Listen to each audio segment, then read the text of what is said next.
violating it. The most recent case, crucial case, is June 2008.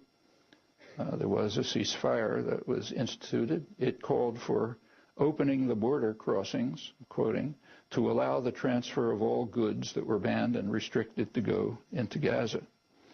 Israel agreed, but immediately announced that it would not open the borders until Hamas released Gilad Shalit, an Israeli soldier who was captured by Hamas in June 2006, the end of that ceasefire.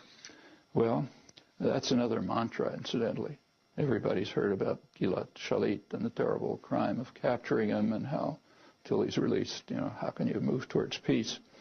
But that's just more hypocrisy.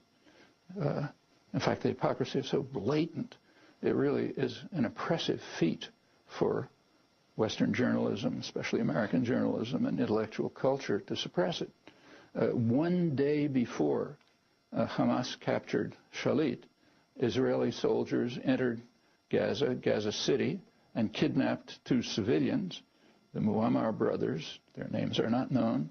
They brought them to Israel, and of course in violation of international law, to join the thousands of other prisoners held there, close to 1,000 without charge.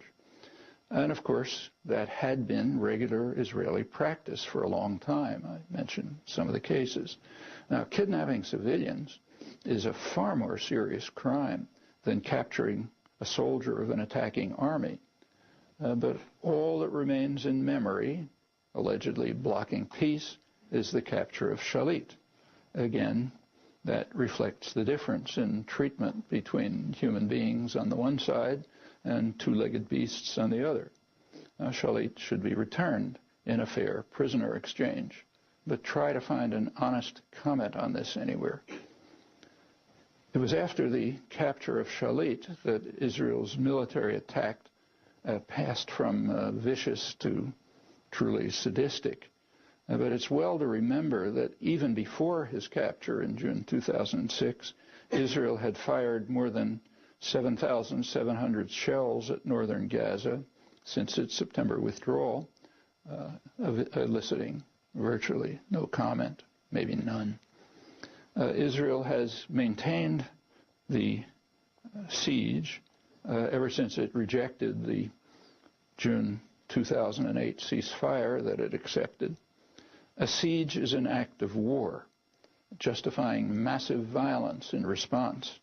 Now, that's a point on which Israel has always insisted when its own access to the outside world is hampered in any way. In fact, it's the justification for major wars. So if that's true, it surely should be a justification for rockets. Israel went so far in the siege as to prevent the UN Relief and Works Administration, the UN agency that keeps Palestinians alive, it kept them from even replenishing their stores. So when the ceasefire broke down, we ran out of food for the 750,000 people who depend on us. That's John Ging, the Irish director of UNRWA, informing the BBC. Well, despite the continuing Israeli siege, again, a serious act of war, rocketing sharply reduced during the period of the ceasefire. The ceasefire broke down last November, November 4th, with an Israeli raid into Gaza. The raid was very carefully timed, as usual. It came shortly before Hamas Fatah talks in Cairo that were aimed at reconciling their differences and creating a single unified government. That would have been the first such meetings since the Civil War in June 2007 that left Hamas in control of Gaza, and it would have been a significant step towards advancing diplomatic efforts. So it was quite useful to undercut that danger by violating the ceasefire and invading Gaza, killing 6 people.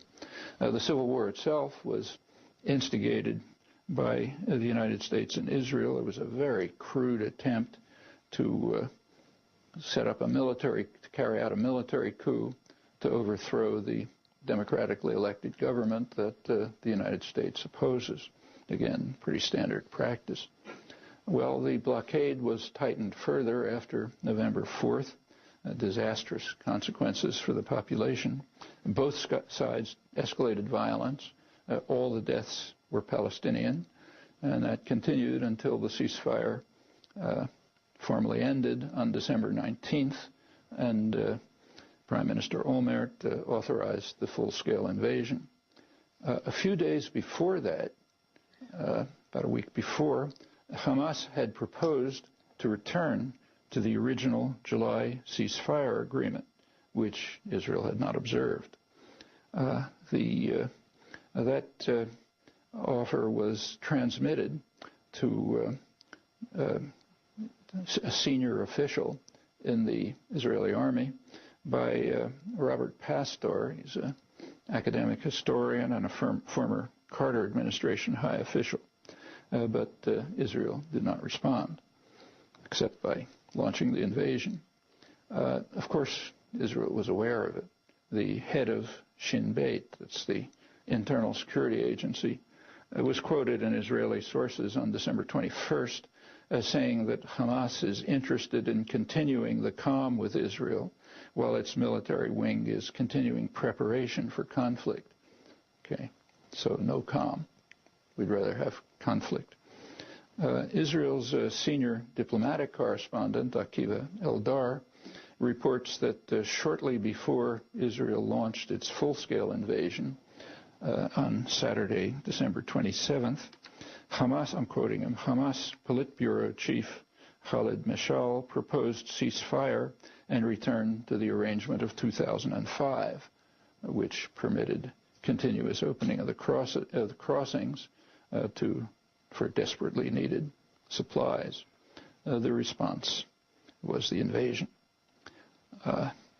In a front page think piece on the latest Gaza invasion, New York Times correspondent Stephen Lee Myers writes that in some ways the attack on Gaza was reminiscent of the gamble Israel took in Lebanon in 1982 when it invaded to eliminate the threat of Yasser Arafat's forces. He's correct. There is a similarity and the threat is the same. He's correct, but not in the sense he had in mind.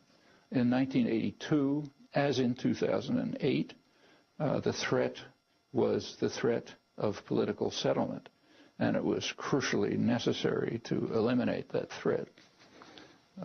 That's, again, standard practice. I mean, it's not that Israel does not want peace. Of course it wants peace. Everyone wants peace. Hitler wanted peace, for example. The question is, on what terms?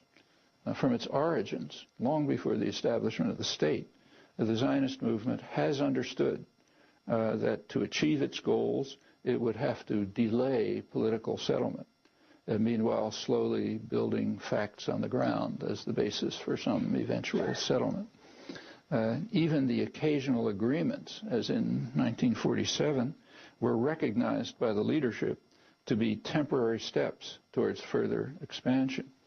The 1982 war is a dramatic illustration of the need for undercutting the threat of political settlement. It was called pretty openly in Israel a war for the West Bank. If we can get rid of the diplomatic efforts of the Palestinians, which were becoming very annoying, we can continue to take over the West Bank at the cost of the destruction of Lebanon and the killing of thousands of people. The 1982 Lebanon war was followed by Israeli support for Hamas so as to undermine the secular PLO and its dangerous peace initiatives. Another case that should be familiar, if it isn't, is Israeli provocations before the 1967 war, which were designed to elicit a Syrian response that could be used as a pretext for Israeli violence and for the takeover of more land. That's at least 80% of the incidents, according to Defense Minister Moshe Dayan. Now, this persistent effort to delay political accommodation has always made perfect sense. It's not irrational.